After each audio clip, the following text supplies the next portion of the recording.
Today on episode number 425 of the Teaching in Higher Ed podcast, Inclusive Teaching with Viji Sathy and Kelly Hogan.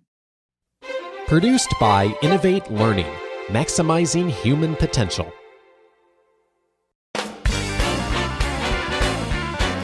Welcome to this episode of Teaching in Higher Ed.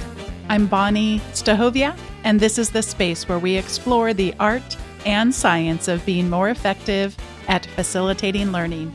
We also share ways to improve our productivity approaches so we can have more peace in our lives and be even more present for our students.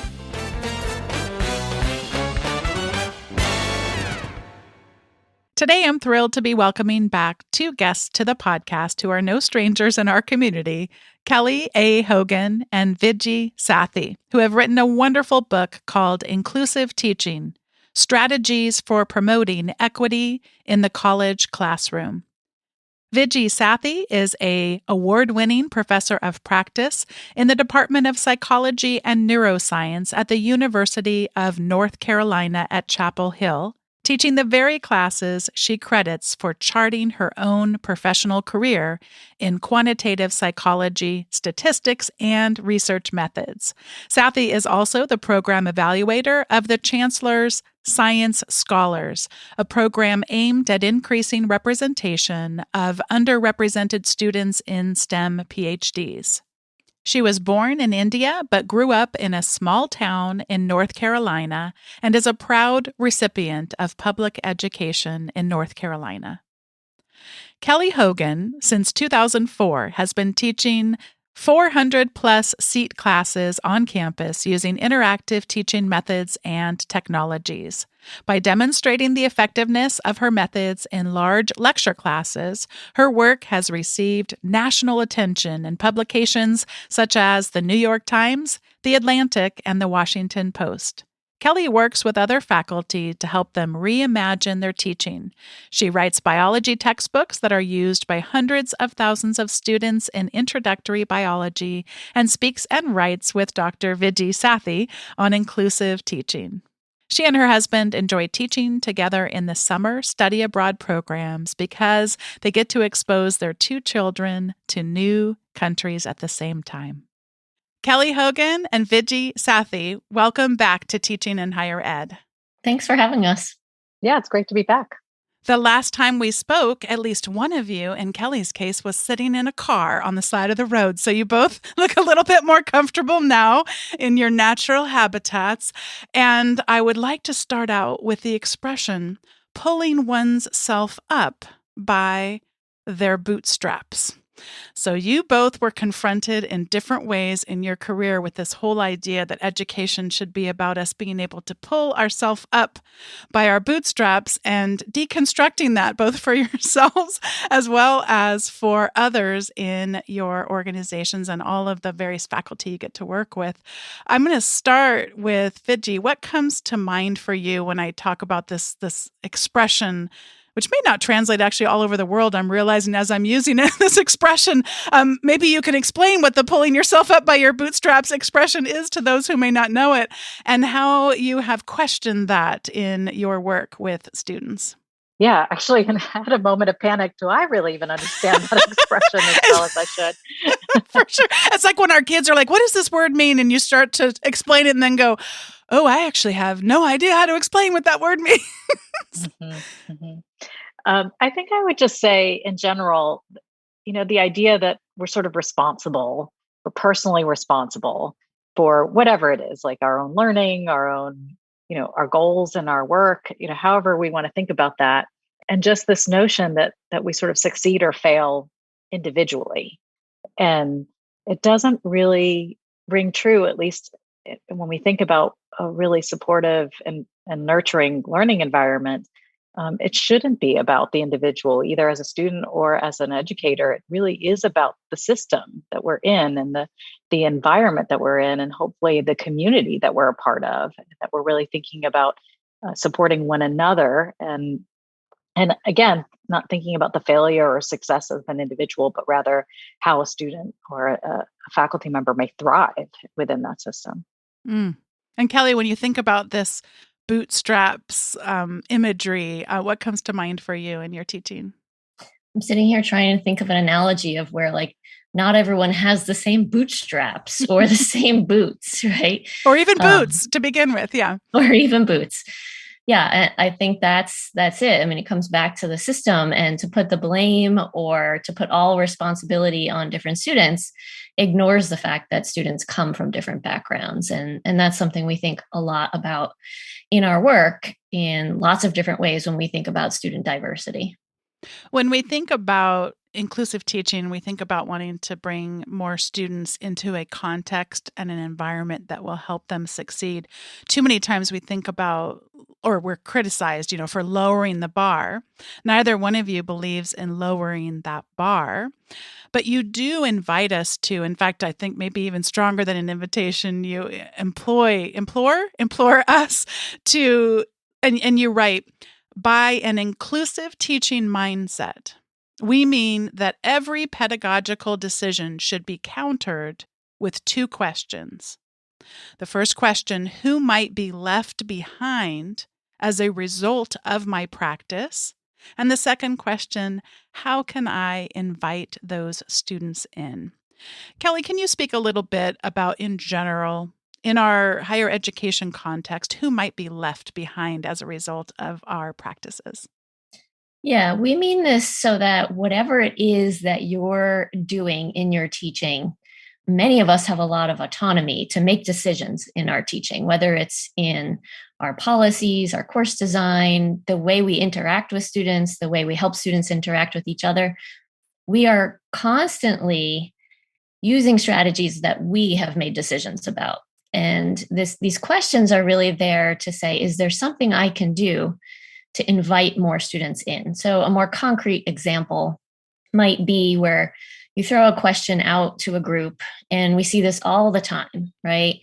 Somebody is lecturing, explaining something, and then they come up with a question and they throw it out to a group of students. And if it's mid-semester, maybe everybody knows it's that same person that's going to raise their hand and answer it, right? But you're not actually inviting the 400 other students in the room, right? Because there's a lot of reasons why students don't feel comfortable speaking up in that way. So we really advocate for what are ways that you can invite more students in? Would writing help more students feel like they could engage?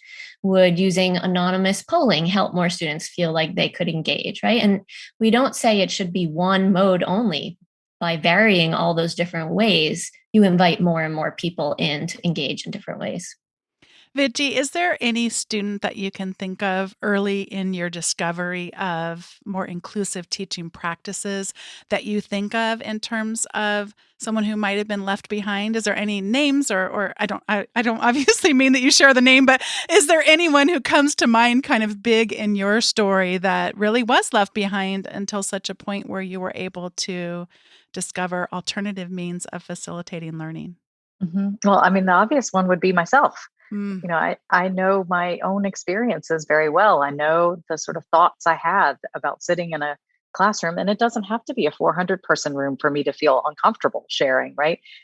It could be a room full of 10 people, and those 10 people could feel really intimidating to me, depending on who is there and what the sort of consequences of speaking in that room might be. So I think a lot of times it can just be sort of channeling the times in which we might feel uncomfortable to engage. And not everybody feels this hesitation, but I know I feel it a lot. And so thinking about how do I encourage people who might feel that for a variety of reasons, like Kelly's saying, it doesn't have to be worry about speaking in front of a group. It could be something as simple as I haven't had a moment to even formulate my own idea yet. I mean, you just threw the question out. I need about 15 seconds to think about what's a good idea to share to the group. And then again, what is considered good could depend on, the question being posed or what other people are offering. How might I offer something that's a bit different or complementary? So there's a lot of sort of cognitive work that's happening in the background that people may not be aware of.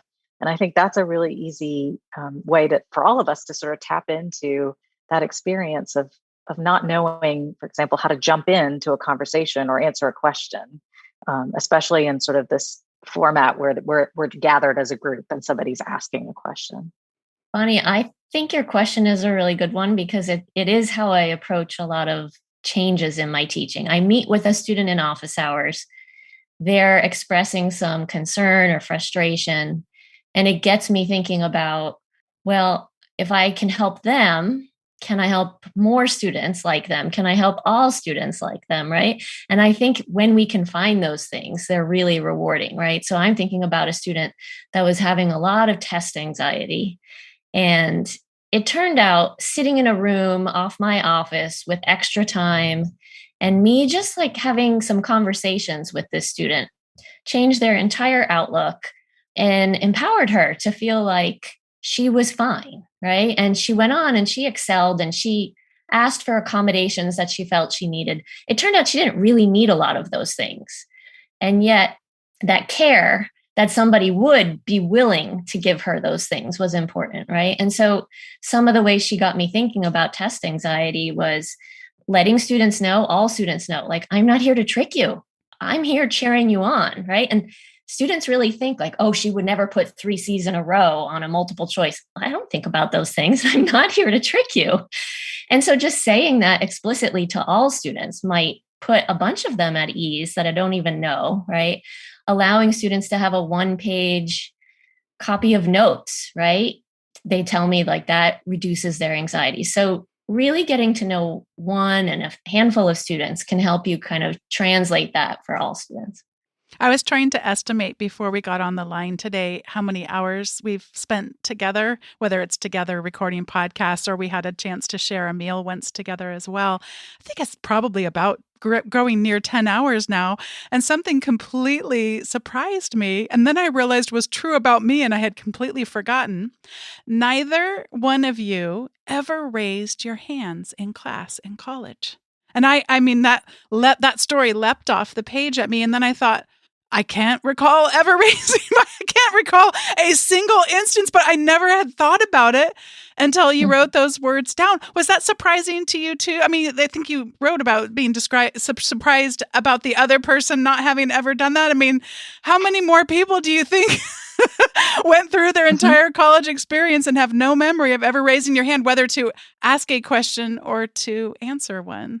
Yeah, it's a great point that we think we're in a very small minority in that case, but regardless of the number of people, it's sad to think about the loss of that voice or that contribution in a classroom space, and it's not just that individual doesn't get to voice their ideas potentially, but that others can't learn from them, and that we can't all just start to see who has really great ideas in a room, especially if we default to some of the methods that we have seen in the past or have encountered in the past that are just, waiting for the hands to go up or calling the very first hand that goes up, right? Because it feels uncomfortable to wait in a classroom. So those kinds of approaches really they start to reinforce ideas about who is best equipped to think fast on their feet and know the material. And so I like the idea of sort of that pausing and really thinking about our facilitation carefully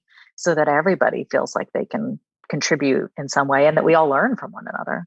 And if we're relying on an approach of just whoever it is that has that confidence or whatever else it would take for someone to feel comfortable to raise their hand or to not feel comfortable and do it anyway, to try to look for ways to structure things such that we can invite more people. It's kind of to the second question that you want us to ask.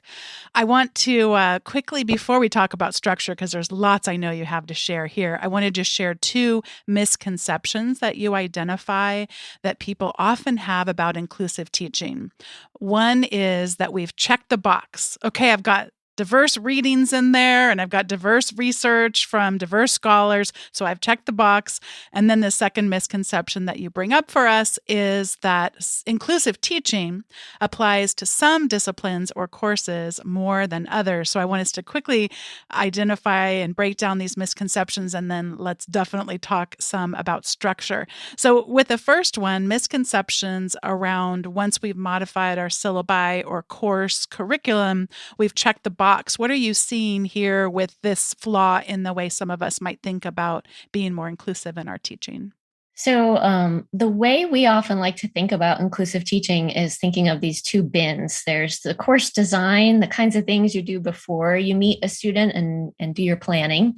And then there's the in-class environment in which you are interacting with students and helping students interact with each other. And an inclusive classroom is really intentional in both areas, right? So by just checking off diverse readings, you're in that first area of course design. But there's still so much other stuff within course design, right? So the kind of practice students will do, how often they will practice, the kinds of policies that might affect grading and participation, all of those things are part of course design. And what we're also leaving out then is all these areas around class environment, which is what that second question gets to. Mm. And Viji, how about, I'd love to hear some examples where you have heard someone thinking, well, not in my discipline. That's great for whatever the fill in the blank is, but not in my discipline. What are some of the tensions that you're seeing emerge with that thought process? Yeah, Kelly and I have had the chance to talk to faculty across a wide variety of disciplines about inclusive teaching. And this is one that we see come up as an idea that, I teach an engineering course, for example, or I teach a chemistry course. And I think it's probably a little more prevalent in STEM courses than in, say, humanities courses. But I think it can apply really to any course, right? So anyone could say, this is what my topic is about, or my subject is about, and diversity really has very little to do with it, or they're very they may be thinking very limited about diversity, right? Like they might be thinking about race, or they might be thinking about gender.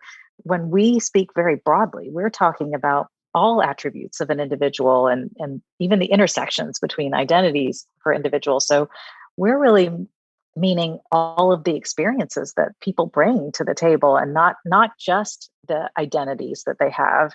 And that can include sort of personality characteristics, like the idea that someone's an introvert, and that affects how they interact in a classroom.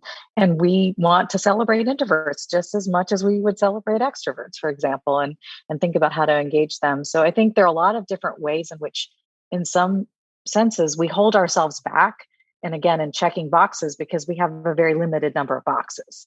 And what Kelly and I are really trying to say is that there are so many more boxes that we have not yet labeled or identified. And what we should be doing, instead of trying to put things into boxes, is really just saying, how do I help all the learners, however they come to us? How do we help them with the material, with the skills, everything that we want them to be able to leave with? How do we design an experience that actually helps them meet those goals? And thinking about our work in inclusive teaching as more of a journey, that's something that we will never actually get to a final place where we say, we've done it. We're completely inclusive now. Actually, it's going to keep going. It's going to keep evolving, because people keep evolving, students keep evolving, topics keep evolving. And so this is something that we are going to revisit every single time we teach a course. An area I promised that we would spend a lot of time exploring is an area where I feel like the both of you have there's so many areas you have to offer, but is a really important part of your work. And that is contrasting low structure classes from high structure classes. So before we get into some of your advice for us, could you help give us a picture of what does a low structure class look like? And what does a high structure class look like? How could we go in and identify which one we might be experiencing? And obviously, this is on a continuum, not in a dichotomous way that I first described it. So I'll give you the example of my own teaching. And before I redesigned my statistics course, I'd say it was pretty low structure, in that I had some assignments. It's a statistics course, so it's not uncommon to have some regular assignments and to have some exams. So it's not just that there were only exams, which I think is the sort of lowest of low structure, when you have sort of big, high stakes, very, very few types of assessments. I had more than a few, but what I was doing was I was assuming that my students would either read the assigned chapter, or that they wouldn't understand the assigned chapter. So I should just explain the chapter when they came to class. And And that's very low structure, because what ends up happening is I'm basically conditioning my students to not come prepared, because I'm going to tell them what they should know about chapter 1, for example. And why would they read it if I'm going to explain or do the highlights of that chapter? And then we would move on to the assignment, which many of them would struggle with because it often required software that they hadn't had a chance to use in class. So they'd have to do it at home. And they'd spend a lot of time on that, right? So it was all flip-flopped in terms of where they were struggling and what I was emphasizing in a class setting. And so when I redesigned the course, I really thought about, how do I start to get them to do some of the easy stuff, like reading the chapter? In my case, I decided I explained it quite well, so I would just record myself explaining it. They could choose to read or watch my video on the topic. And then instead, we'd start class with just, did you come prepared? So answering a few questions based on those readings or watching the video, and now dig into actually doing some of the assignment work that they struggled with on their own. So I think the idea is that we move away from, very few assignments that are high stakes, in essence, letting students sort of navigate or figure out how to do well in your course, to moving to more of a structure where we know as instructors what it takes to do well in our course and how we might prepare our students. And as Kelly said, practice. We know practice is really helpful. So how do we embed that practice so that it's a required part of their activities regularly, not just that they're just sort of taking it upon themselves because they know that they should practice, right? Like we're in essence baking in to our learning environment all of the good principles of learning, because we know about learning and they may not yet know everything there is to effective learning. Kelly, earlier you distinguished between the class planning, the design of the course, and then the class environment or the context, like actually that design playing out in the real world context. And I see elements of this high structure course dynamics coming into, and you've mentioned this already, but just for people who this might be new to, elements like, what does my grading look like? What do my assignments look like? How often are people going to have an opportunity to practice? You talk about the pre-class work not being optional. This is something, that prep that you need to do to come into this engaging, highly structured, synchronous class experience. That prep is going to be, rather than something that's optional, it's going to be required. It's going to have some small stakes to it, but that in-class work becomes more challenging. And more challenging, I think, in terms of cognition, but the challenge may even go even beyond what we might typically think of in terms of cognition. Kelly, what comes to mind for you when you think about what that new, reinvigorated, challenging, in an appropriate way, environment looks like? What does that aspect of when that those class plans, that high structure actually begins to be lived out? What does that look like? And what might be some of the things that people might run into unexpectedly when they start to plan for this high structure class experience? Yeah, I mean, that's the fun part. Yeah, I mean, active learning is a big part of this, right? The goal of having students come in with some practice is that you can get to those higher cognition levels, like you've talked about. You can bring in the relevancy, you can apply things in a way that is the interesting stuff for students as well, right? Because this is how they're going to get hooked in your discipline and want to keep taking more and more of this. The kinds of challenges that people will have will be that, there'll still be a lot of student diversity, right? And to be able to run active learning well means we still have to think about this idea of structure in that classroom environment as well, right? So we don't want to leave it to chance that good things are going to happen. And we say that phrase a lot because it summarizes our work well, right? So let's say you come up with a great activity or a great question that you want students to think about. There's still this choreography that has to happen for students, all students, to get that practice that is really good for their cognition, right? Otherwise, students are left thinking, am I supposed to think about this alone? Should I work with the person next to me? Is it optional if I do this? Right? All kinds of things can come up. And we often really highlight ways to bring structure to that active learning, which might be things like that interact with universal design, right? Don't just say it, make sure that there are visuals on the screen. And we like to put them in colored boxes so that students really become attuned to exactly what they need to look for, right? This could play out in worksheets and other ways, but really making sure that students can access the question, that they can hear it multiple ways, and then really, how much time do they have to do this activity? Are they grouping up? Who are they grouping up with? All those things will make an activity flow, and students start to crave that kind of structure and instruction, because if you forget it in the next activity, they'll start asking all those questions. I still remember so many years ago, before I taught in higher education, taught the students who were accessing education, I was in organizational development. So the people that I was responsible for teaching were people that needed to learn more about leadership in a higher education context. And I feel like this is a back in my day kind of story. But they had those, essentially what were clickers, but a gigantic contraption that sat at the front. You'd have to unwind all the cords, and, it was quite the thing. And then on everybody's little table would be these rather large devices that you could respond. But I remember at the time thinking so vividly, just being fascinated by sorry, former colleagues, how bored I was much of the time. Because this was, my memory might be off, but like 1 or 2 entire weeks, 8 to 5 kind of things.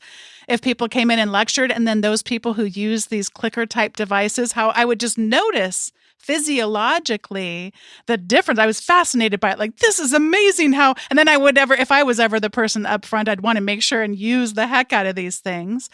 But I spoke about, and you, of course, write about, this is a continuum. So the transition I'm talking about there is just between passive learning and active learning. So can I press a rather large at the time button that indicates a choice of 4 choices? Yeah, I've gone from passive to active, and my goodness, what a difference that made for me. I could sort of picture, if I was hooked up to a brain scan, the areas of my brain that might be lighting up versus just the passive. But we have more we can go from there to constructive and then actually interactive. And I'd love to have each of you share what that continuum looks like, maybe in a class of yours, or a class that you learn about from all the faculty that you get to work with. So what does it look like to go from active to either constructive or interactive? Can you give us a discipline-specific example of that transition? It doesn't necessarily have to be your discipline, but it could be any discipline. What does that look like in a lesson or a exercise? Okay. I'm not coming up with a very specific example from my class, but the kinds of activities that I might do, like you said, I might have students do a question on their own, some kind of poll that they are thinking about. And it might be a high level thinking question, right? And so they are constructing ideas. They might be synthesizing new information for themselves. And yeah, their brain is lighting up, and there's this engagement, right? And the next step, if you're using polling, for example, would be to have students then explain their reasoning to each other, right? And so now it becomes a really high level kind of thinking, because not only do you have to understand it, you have to then explain it or realize that you are missing parts of it, right? And really interact with your peers in that way. So I think that's a common way that people do that with polling. Within writing, I could imagine this is students writing on their own and then interacting to edit and do a lot of work that way. Did you take away the same thing? So this happens in every discipline, and we can probably put our own spin on it in terms of the exact example. I was going to talk through an example where, we think about there's sort of the chance to react individually through a response system, right? But what we're saying is, what if we harness the power of being together in addition to responding individually, right? So the polling and then repolling is a great example of that.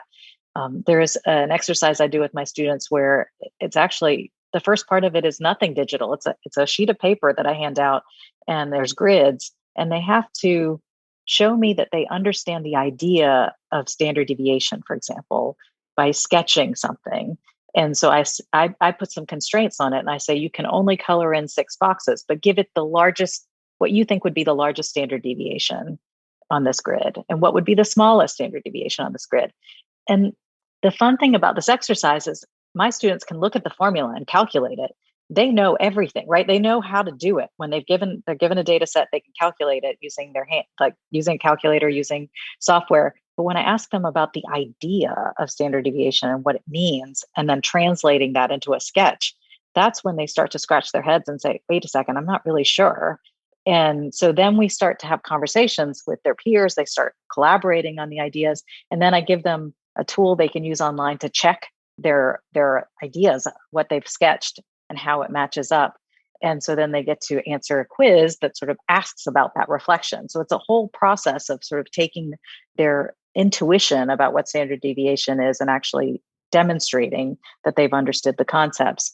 And I think this is an example of the kind of scenario that we want happening in a collaborative space, right? Like it really actually maximizes the possibility for understanding because they're having conversations with one another, and they have graduate student assistants in the room, they have undergraduate learning assistants in the room, they have me in the room. There's support literally all around them at this really hard concept.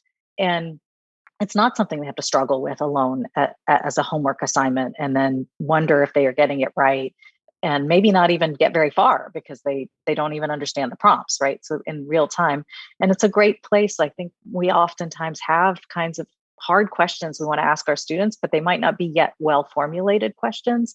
And so being in an active learning space is one where we can revise our prompt. We can say, maybe that wasn't clear. Let me elaborate a little bit more. Or let me write out the prompt on the board for you to clearly see. I think one challenge is that we tend to rush things when we pose a question. Like we think it'll take them 2 minutes to answer this question because it's so easy.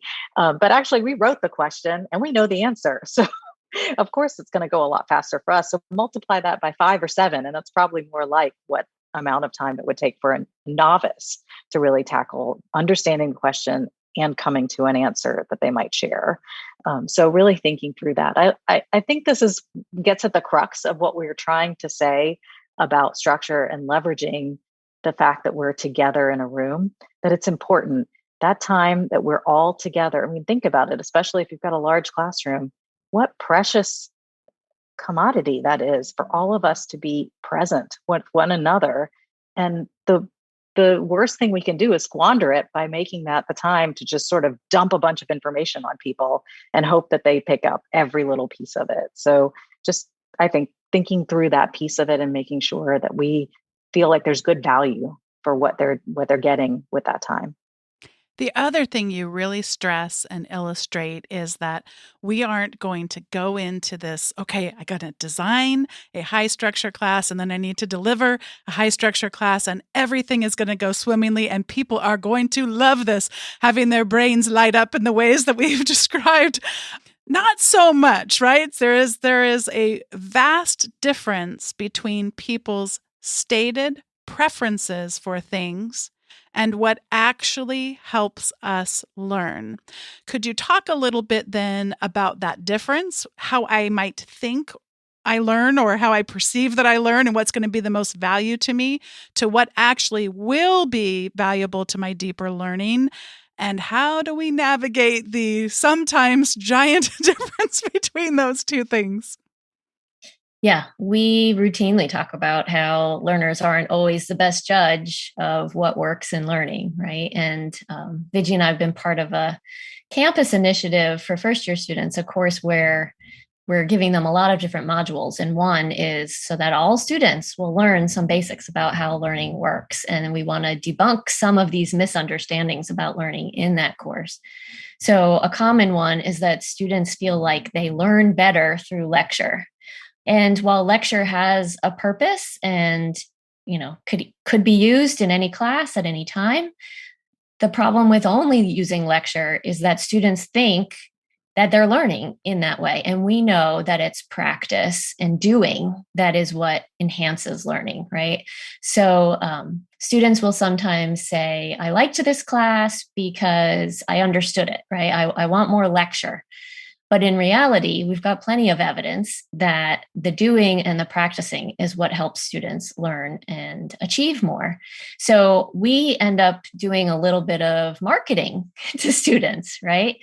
And it's not enough to do it on the first day of class where you say, this is going to be an active learning class, and you get you get some reasoning in there. Maybe you show them evidence. That's all great. But for me, it's really important during each class session to have those little tidbits we like to call instructor talk, right? So when I pose a question to students, I might say something like, I know, you'd rather me just tell it to you, but that's not going to work for you. Or I'll do a flip of that and say, in biology, I like to have them draw things. I said, you just heard me explain this and you think you really get it.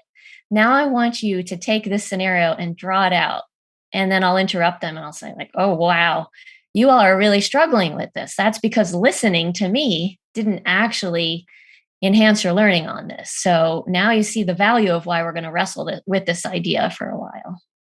Right. And another idea that students often have is about the pacing of material, right? So if you have a low structure course where there's just very few assignments, some students may wait until the deadline of that assignment to actually complete it. And we know, again, through the literature, that sort of a slow and steady progress towards a deadline is preferable and is actually going to produce the best outcome, right? You're going to have time to revise a writing or review some concepts and get ahead of something that might be difficult by asking for help ahead of the deadline.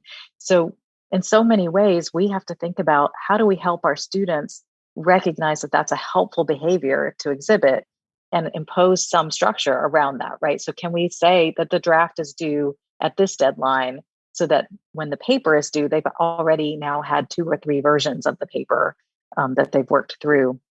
Now, you may not require feedback for everyone, but you're at least helping them set some waypoints about how to get to that final deadline without just letting them get to the end. I mean, I'm a prime example of somebody who would just cram right before an exam. And that's not a good study strategy, but it's the one that worked for me fine in high school. I just crammed a bunch of material into my head right before the test rolled around and I remembered it. But as I tell my students, easy in, easy out. As soon as it goes in and you put it down on paper, it's out of your brain again. And that's not useful. And especially if you're in, say, a stats 101 course and you're hoping to go to 102 or whatever it is, like if you need to build on that material, it's doing no one any good for you to just pour it in quickly and pour it out quickly, or take it in quickly and pour it out quickly. It's really helpful to think about how do we help students understand what's best for their learning, even if some of the strategies that aren't the greatest has worked for them in the past. This is the time in the show where we each get to share our recommendations. And the first thing I want to do is recommend this book. I want to commend both of you. Since the moment I knew you were writing a book in this series, I've been excited about reading it. And even as much as I anticipated it being wonderful, you still exceeded those expectations. Inclusive teaching is, to me, you have done such deeply rooted work on thinking about what brings so many of us a feeling of significance and working in solidarity with other educators, but also making it practical all at the same time. I don't know how you did it, but it's really an exquisite book as far as fulfilling my own needs to want to be rooted in my values, but to be able to then expand my imagination for how specifically that might actually take place. And to that end, I wanted to recommend 2 practices. One we didn't get to today in our conversation, which is why everybody should buy the book.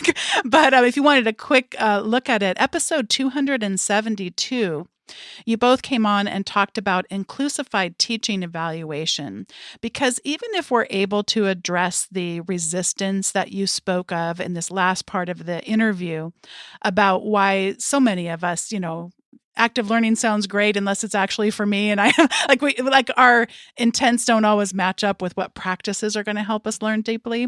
We still know that people from historically marginalized populations, there are going to be inevitable ways in which it doesn't show up well for us in our course evaluations, but we still should do it anyway. So then how do we document our quote unquote success, our progress in teaching? And that's just a wonderful episode, and also as a full chapter in your book as far as how do we document this. So I would want to recommend both of those things. And then last, I want to recommend creating a starfish folder. But before I do, Kelly, would you quickly remind for anyone who may not know the starfish story, what is the starfish story about and what does it have to do with our teaching? Sure. Okay. So the story goes like this. After an ocean storm, hundreds, thousands of starfish wash up on a beach. And a man is walking along the beach and he sees a young girl, a young boy. It's told differently in different versions I've seen. And the child is throwing one starfish at a time into the water. And the man stares at her and watches her for a while and then approaches and then says something along the lines of, "There's so many starfish. You can't save them all. You can barely make a difference here." And the child stares at him for a moment, takes a deep breath, picks up another starfish, and you can imagine the look on this child's face probably, turns to him with a smile, and as they're throwing the starfish back into the sea, says something along the lines of, "I made a difference to that one," picks up another starfish and says, "And that one too." And you can imagine why this child just keeps throwing the starfish in, because as we think about this in our teaching, we have to come to some conclusion. I teach hundreds of students in a semester. I know realistically that I am not going to reach every single one of them, but reaching one is important work. Reaching one at a time, 2, 3, 4, that is all really important work. And so it's this idea that we shouldn't feel it's futile, right? We're going to help a lot of students with the work we do. And then, of course, the way we like to think about it is, how can we take what we learn about one of those starfish, right, and apply it to more students? Mm. Thank you so much. Thank you for the book, the gift that it is. Thank you for coming on today's episode. And thank you for what you're about to recommend to us, because I'm going to pass it over to Viji for your recommendations. Sure. I am going to recommend a show, and it's called Love on the Spectrum. And I have I think I've blown through every episode, and they actually film it in Australia and in the United States. I've watched every one, I think, at this point very quickly. And it's a documentary, and they interview individuals who are looking for love, who are autistic. And what I love about this is the parallels I see to teaching and how they talk to the individuals about their desire to find a companion, and moreover, the kinds of things that are challenging for them.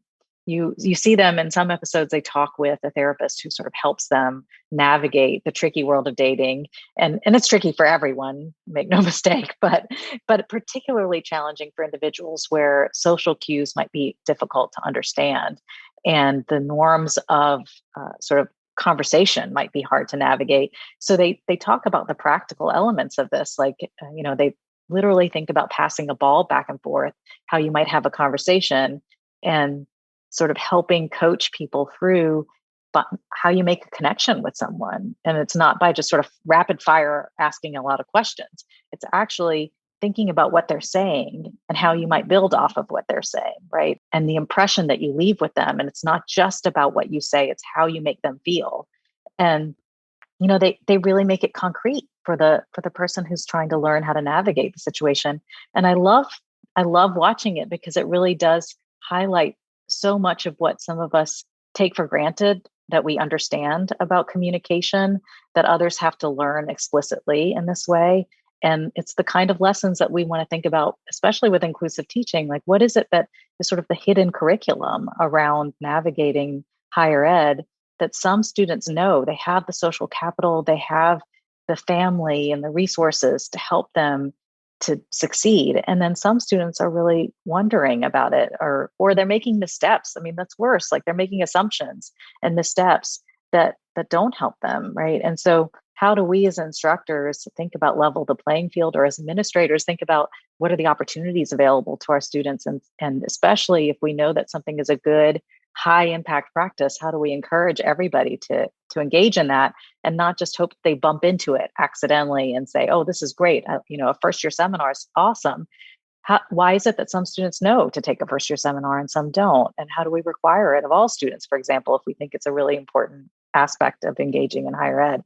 So I think that's my recommendation. I just love the show for a lot of the lessons that are there, and how well it weaves together the stories of the individuals, and just how challenging this can be for individuals, and also the diversity, right? The diversity of what autism looks like in individuals, and how they react to each other. I think there's so many wonderful parallels to being in the classroom.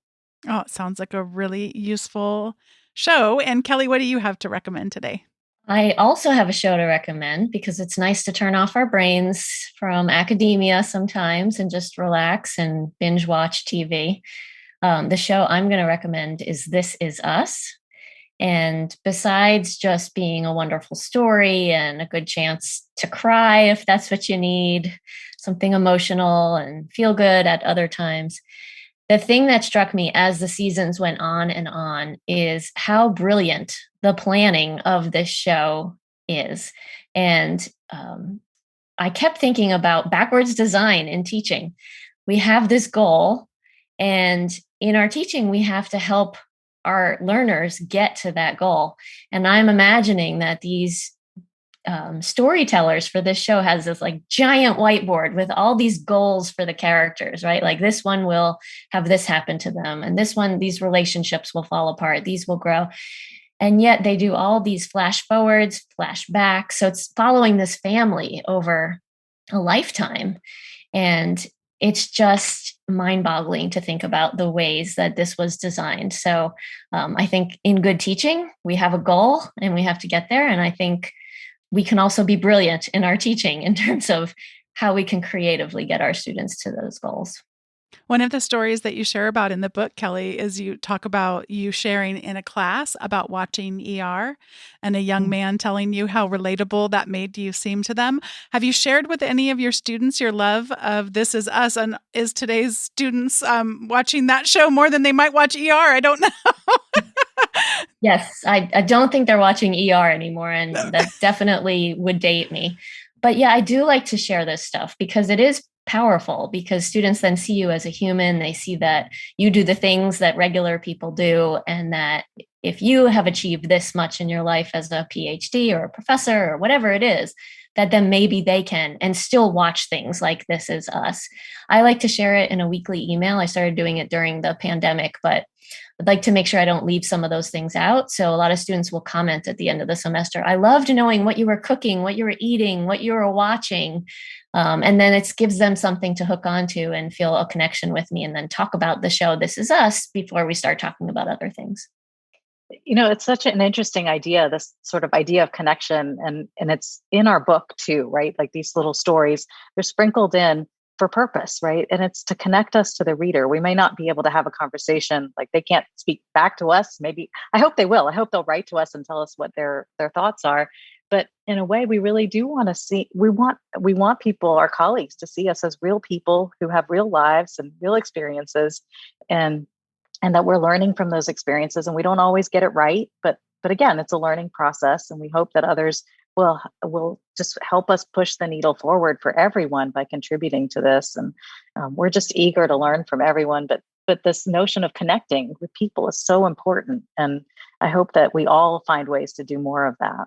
Congratulations to both of you on this magnificent book. I thank you for it. I know you're going to be hearing lots of thanks from people from all over the world, and thanks for investing your time to come back and share about it on Teaching in Higher Ed.